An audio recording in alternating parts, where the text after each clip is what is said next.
Hey, Facebook Live, it's Elisa Kreisinger here at Refinery 29, and I am here with Fifth Harmony. Hello, everybody. And we are so excited today. First of all, let's congratulate you guys on your huge win for Down. You guys had your highest iTunes debut on release day in your career. Thank you. Which is huge. That's literally huge. Thank you so much. Of course, let's start with Down. So what were you guys thinking in the studio? Did you guys know it was going to be this big? We did not. And it's really, it's funny. Literally, we literally never know because nothing's guaranteed. But all you can do is hope and wish for the best. But I think that the cool thing is the moment that we all heard this record, we were super excited, which rarely happens because we love different genres of music.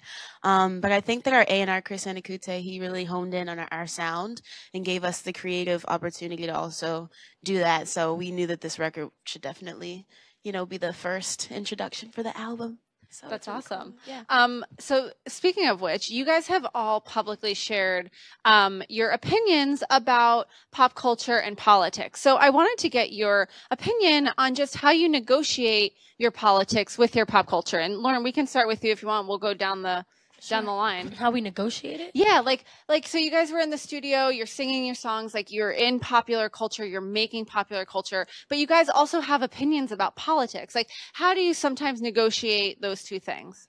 I guess you mean like be able to, like, in terms of being multifaceted? Yeah. Oh, or just having opinions and being in the popular culture. Oh yeah, of course. I mean, yeah. I mean, I feel like, again, I think is what I just said. I feel like, you know, human beings in general, especially, you know, us women, I feel like, you know, we're definitely multifaceted. There's multiple layers to what makes up who we are and what we think and what we like and our interests and our values and all that sort of stuff. So we obviously are really incorporated with pop culture, like you just said. So we kind of feel a little bit like responsible even for our fans and what they how they present themselves in the world, and, you know, like they look up to us in a certain type of way, you know what I mean? And so we like to inspire them, like through our music, but mostly through things like moments like this, interviews where we can really connect and talk to them about, you know, loving themselves and accepting themselves and being that way towards others. Like, that's something that's really important to us. So I feel like politically, that's really what the general message is right now, of just like, we need more love in the world, and we really need to like take a step back and like learn to love each other. And we feel like through our music, even like this time around, on the album, we have this one song in particular that we're super excited about because, we're kind of using, like you said, the pop culture vehicle to be able to, sort of like make our message of love known, you know, which is really cool for us, and we're really excited about it. I think that's the record I'm really excited about too. Me too. It's the one that will change people's hearts, and hopefully, yeah, hopefully. That's what the intention was. That was the intention. Is it personal too? I would say, in a way, but it's just a song that we felt we needed to have on this record. That does, without saying too much, does talk about love and talk about unity. That's so important because that's a message that we spread. We want to spread to others. How you guys have grown up in the spotlight for a lot of your youth and in your careers. How has growing up in the spotlight helped or hurt your own individual voices? How has it helped you find your voice, or maybe at times been a little bit of a struggle? I honestly think it's a little bit of both. Yeah. Just what you said. I think that it has kind of forced us and give us it's given us the opportunity to, you know, allow our voices to be heard and share our light and to help other people. Because, you know, we do have fans that come up to us and meet and greets and that do wait all night out for us. They literally like camp out just to watch us perform. And like, we've heard so many stories, and they say that we encourage them and that we're their light in their life, or like, oh my God, I'm here because of you, or you saved my life and I stopped self-harming. So it's a beautiful thing, but it also does affect us, I think, in personal ways too, because in a way, like you said, we've been in this industry since we were super young, 15 years old. And that's kind of the time, well, for me, I was 15, and that's the time where I was really trying to find myself. Yeah. And to have to do that where everyone's in front of the rest of the world, like any little mistake that you make, it's magnified on a whole nother level because of who you are.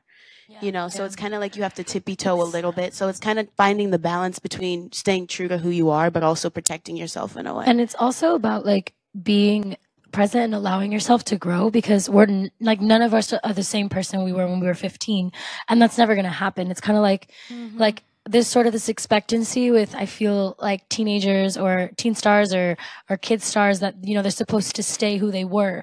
And that's not the case for any sort of human, because we're ever evolving and ever changing. And we, like, from one day to the next, I could change my mind about what I think about something. And that's something that's beautiful about life and something that we've all learned to embrace. But it's kind of hard when the whole public is kind of puts you in a box that makes you who they think you are, or who you're supposed to be. And it restricts your growth sometimes, because you're looking at it and you're like, oh my God, I must be that box because everyone's putting me in it. But then, and that's something I struggled with a lot, was like, everyone's saying I'm this, so that must be what I'm projecting. Yeah. And that really messed me up for a while, because I was not that person, and I was never going to be that person. I knew who I was, and I knew my values, and I knew, like, I know who I am.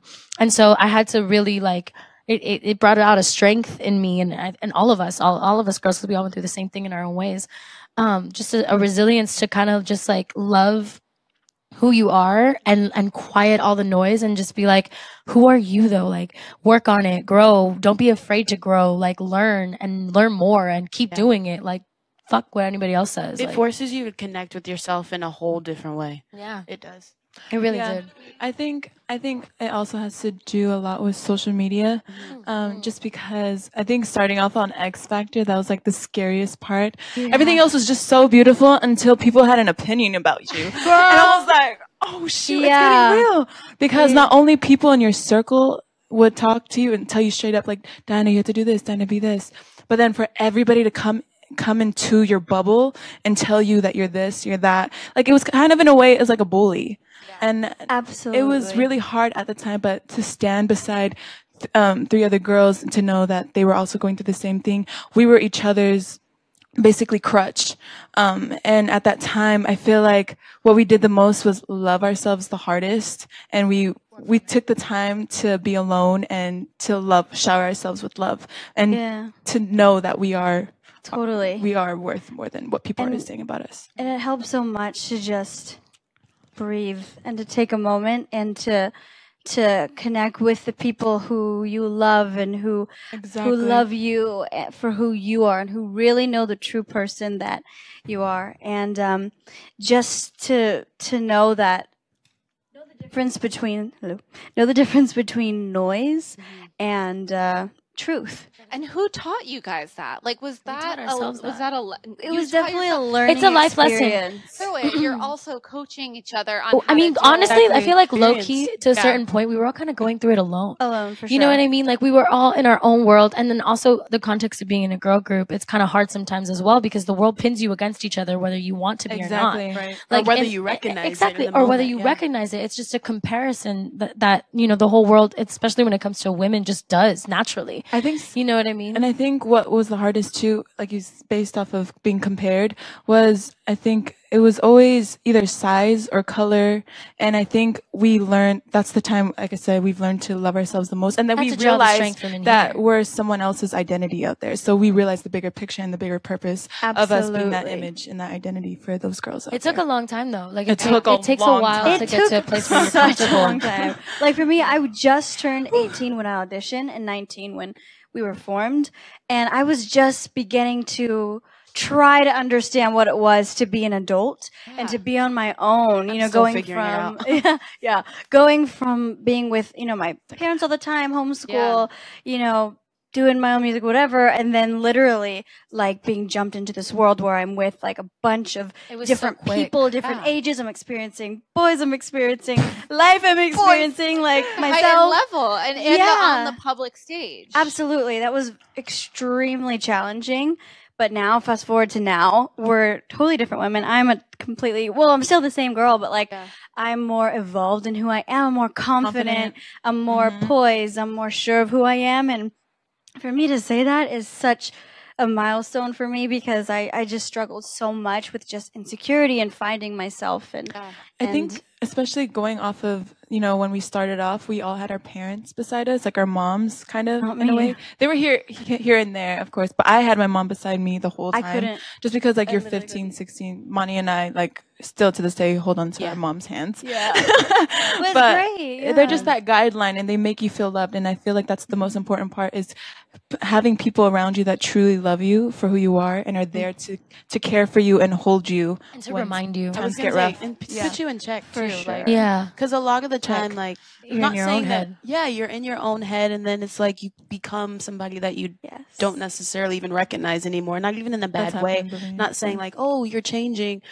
for the worse, but it's like certain situations that we do have to go through, or certain people that we have Totally. to Start deal shutting with. down. You start changing. Yeah. So I want to ask about that, because your industry, the music industry and entertainment industry and pop culture in general, isn't exactly run by young, diverse women. No. So It's honestly it can be closed-minded at times. For Incredibly. sure. Yeah. but how have you guys as a group, how have you helped advocate for yourselves and each other? Because it seems like there would be more power in numbers